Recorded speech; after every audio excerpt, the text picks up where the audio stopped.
हम्म, नमस्कार और बहुत बहुत स्वागत है आप सभी का हमारे इस नए गहरे विश्लेषण में।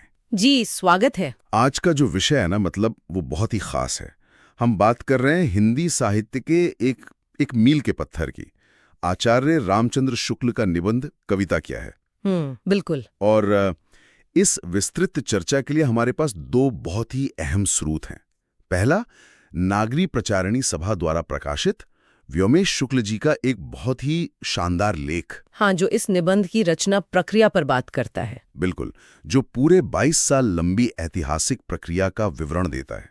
और दूसरा स्रोत है स्वयं आचार्य शुक्ल का वो मूल निबंध। तो आज का हमारा मिशन मतलब सिर्फ ये समझना नहीं है कि कविता की परिभाषा क्या है, बल्कि हम ये देखेंगे कि कैसे एक 24 साल के युवा का लिखा एक ड्राफ्ट 22 सालों की तपस्या और एक बेहद सख्त संपादक की डांट फटकार के बाद एक कालजयी रचना बन गया। असल में ये चर्चा सिर्फ साहित्य के छात्रों के लिए नहीं है। सही बात है। ये हर उस इंसान के लिए है जो आज की इस भागदौड़ भरी और स्वार्थी दुनिया में कहीं ना कहीं अपनी भावनाएं, अपनी मनुष्यता खोता जा रहा है। बिल्कुल, कविता कैसे हमारी सुन्न होती भावनाओं को बचाती है, यही आज हम समझेंगे। तो चलिए इस ऐतिहासिक यात्रा की शुरुआत करते हैं। जी।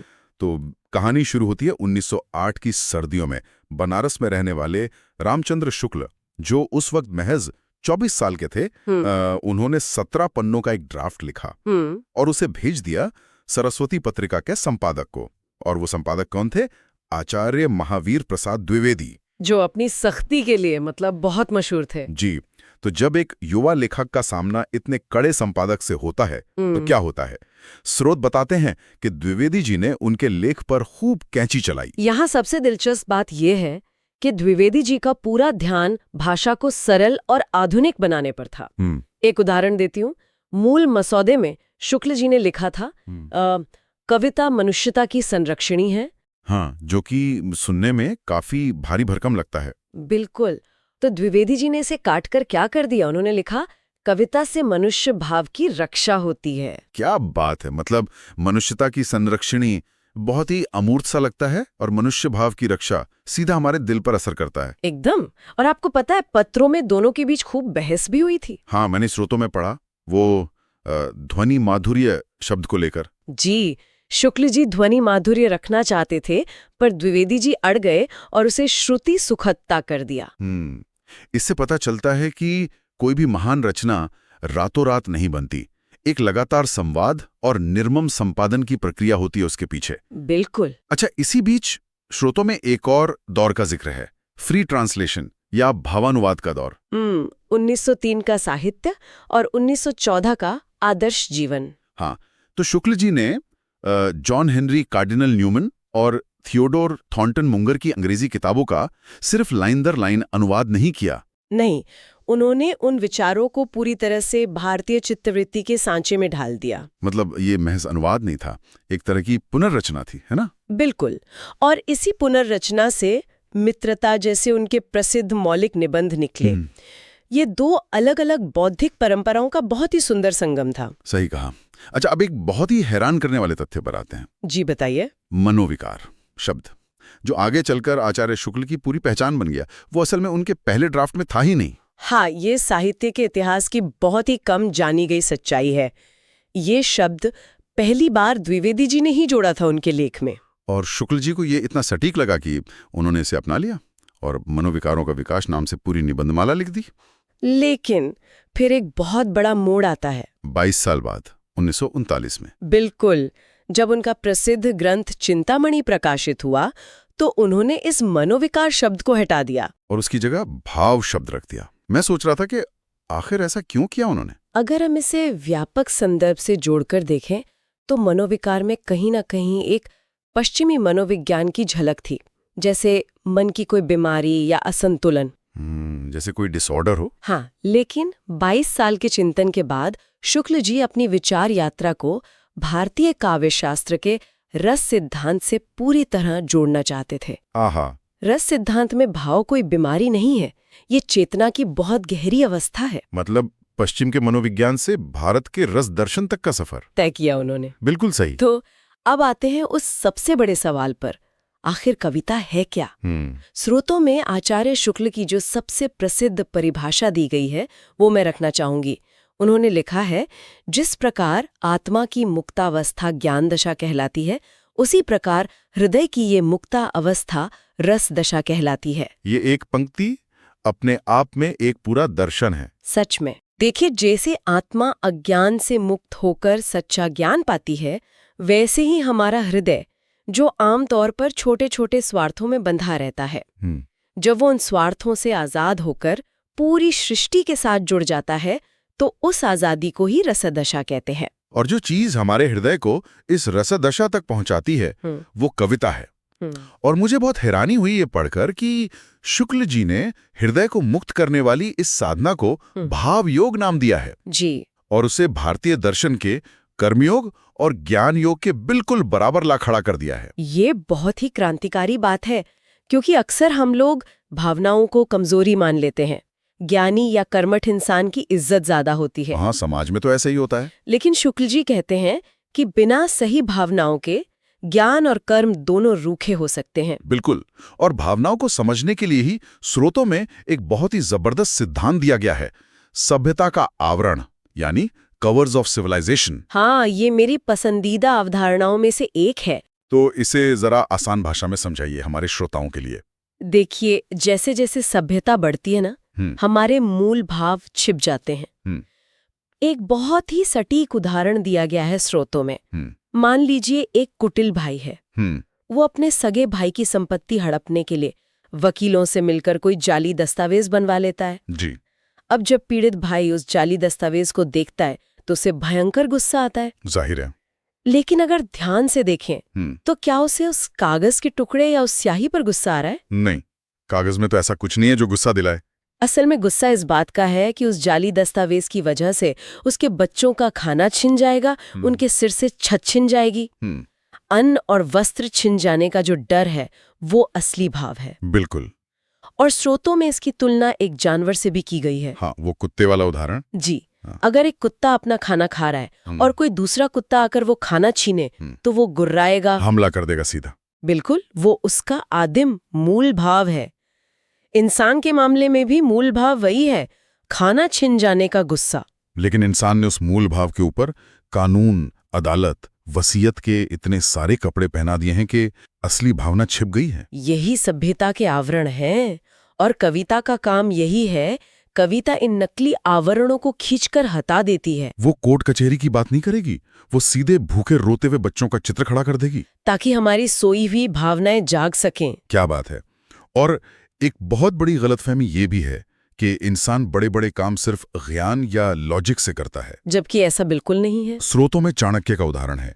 वो इतने निष्ठुर नीतिकार माने जाते हैं, ऐसा लगता है कि वो सिर्फ कूटनीति से चलते थे। लेकिन अगर गहराई में देखें तो उनके उस ठंडे तर्क और नीति के पीछे नंदवंश के प्रति एक भयंकर क्रोध की भावनाएं तो जल रही थी। आज के राजनेता भी तो दया, स्वार्थ, घमंड या क्रोध जैसी भावनाओं से ही फैसले लेते हैं, सिर्फ आंकड़ों से कोई नहीं चलता। इसका एक बहुत ही शानदार विश्लेषण स्रोतों में है, अर्थशास्त्री और कवि का अंतर। हाँ, वो मंच वाला उदाहरण। जी। अगर कोई बहुत बड़ा अर्थशास्त्री मंच पर आकर कहे कि देश का पैसा बाहर जा रहा है तो क्या होगा? लोग शायद ताली बजाएंगे, थोड़ी चिंता जताएंगे और घर जाके सो जाएंगे। बिल्कुल, कोई बदलाव नहीं आएगा।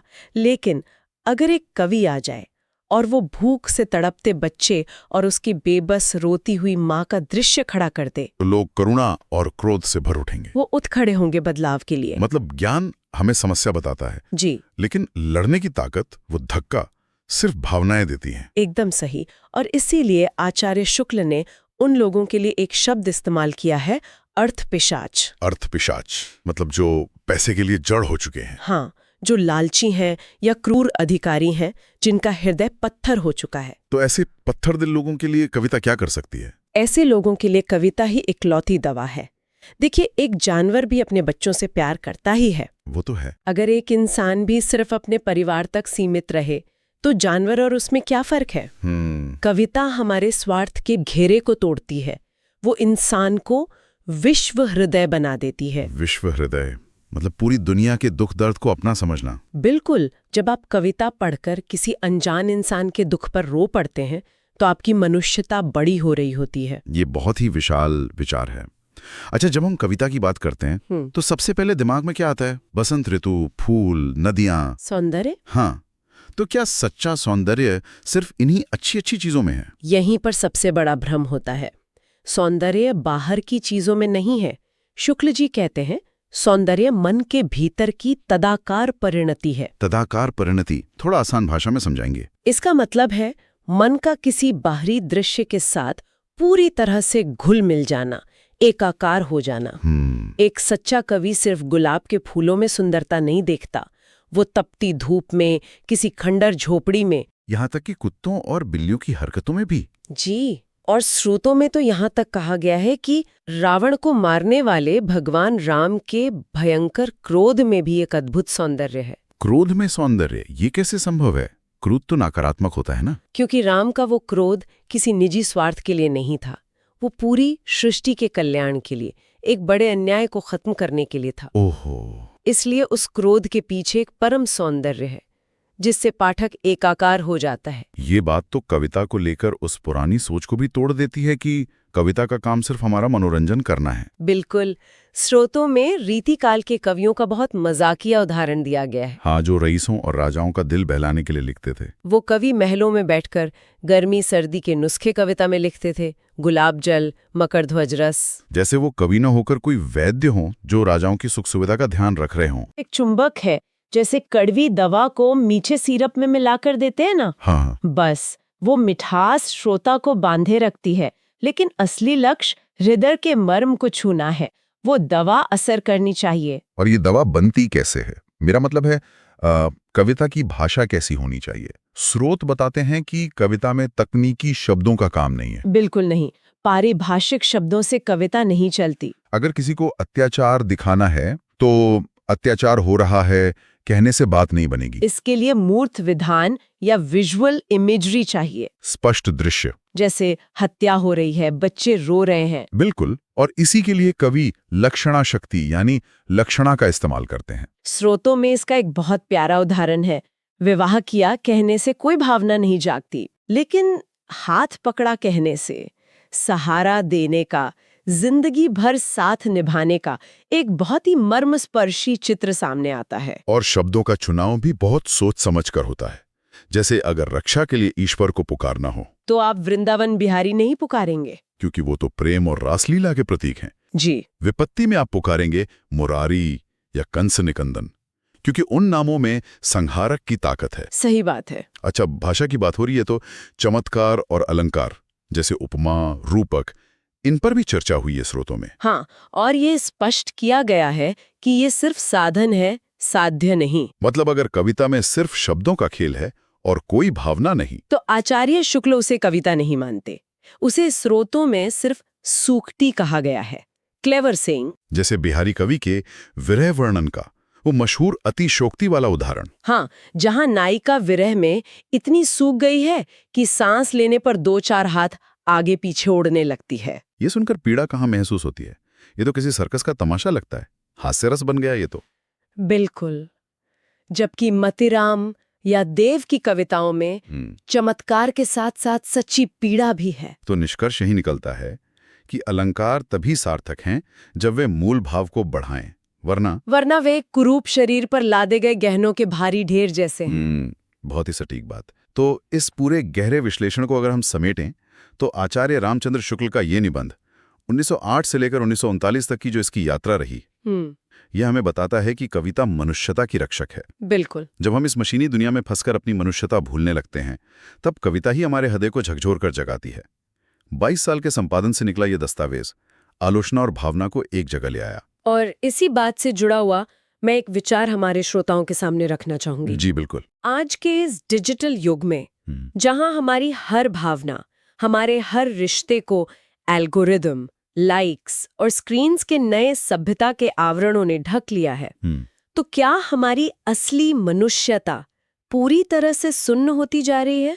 विचार कीजिए, आज के समय में हमारे दिलों को उस रस दशा तक पहुंचाने के लिए हमें अपने जीवन से किन आधुनिक आवरणों को खींचकर उतार फेंकने की सबसे ज्यादा जरूरत है? बहुत ही गहरा सवाल है ये। किल आवरणों को उतार फेंकने की जरूरत है, इस पर आप सभी विचार जरूर कीजिएगा। आज की इस गहरी चर्चा में हमारे साथ जुड़ने के लिए बहुत बहुत धन्यवाद। धन्यवाद।